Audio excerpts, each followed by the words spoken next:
Halo guys, Assalamualaikum warahmatullahi wabarakatuh. Oke, salam jumpa dengan Neo Reaction.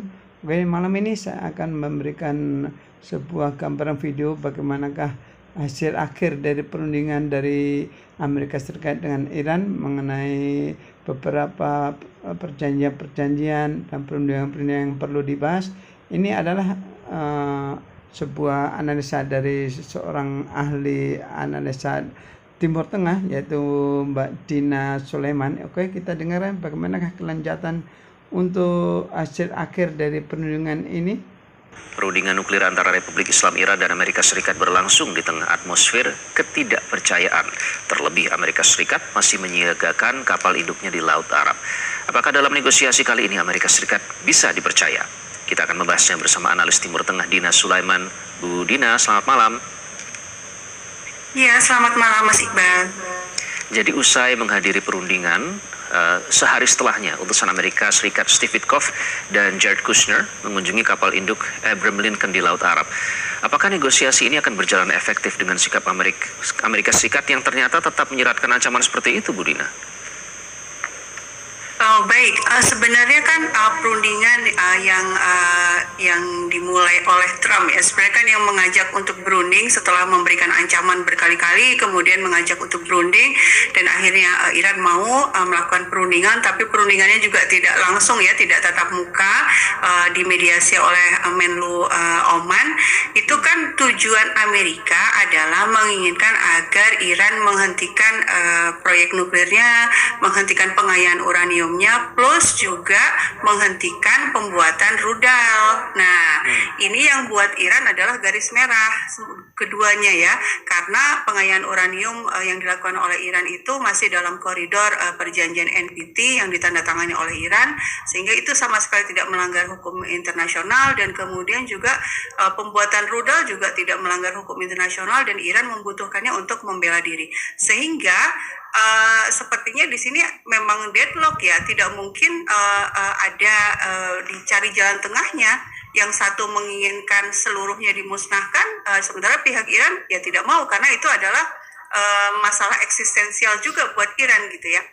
Dan kemudian ditambah lagi dengan gestur yang ditunjukkan oleh Amerika, ya tadi yang seperti dikatakan, tiba-tiba aja datang ke kapal perang ya, kapal perangnya Amerika, utusan Trump datang ke kapal perangnya Amerika, dan kemudian juga bahkan di hari Jumat setelah perundingan itu juga yang dilakukan oleh Amerika adalah menambah sanksi.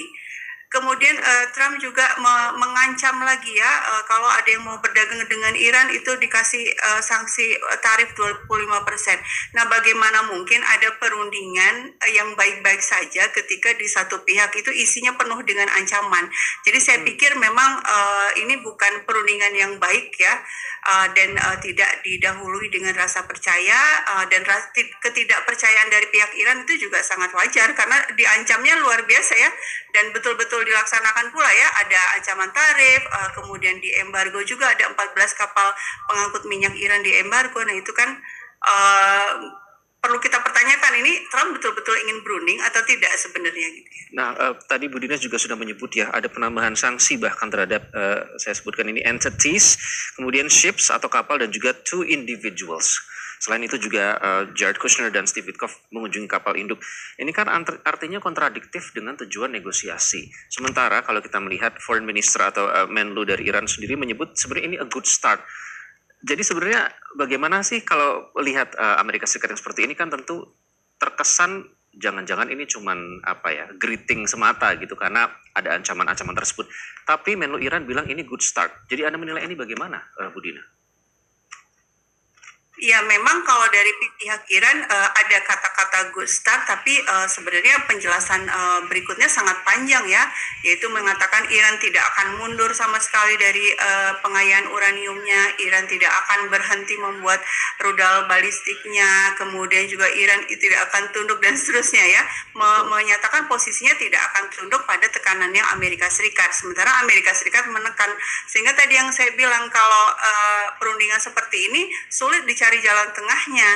Kalau memang betul-betul Amerika Serikat yang dikhawatirkan oleh Amerika Serikat itu masalah nuklir, kan sebenarnya sudah ada perjanjian ya di 2015, perjanjian JCPOA, dan itu sudah ditandatangani oleh negara-negara Eropa plus Cina plus Rusia dan Amerika Serikat sendiri. Tapi kemudian di 2018 Trump sendiri yang keluar. Nah, di perjanjian itu yang poin pentingnya adalah Iran itu bersedia betul-betul diawasi reaktor nuklirnya, dan kemudian juga pemasangan kamera di reaktor nuklirnya itu diperbanyak.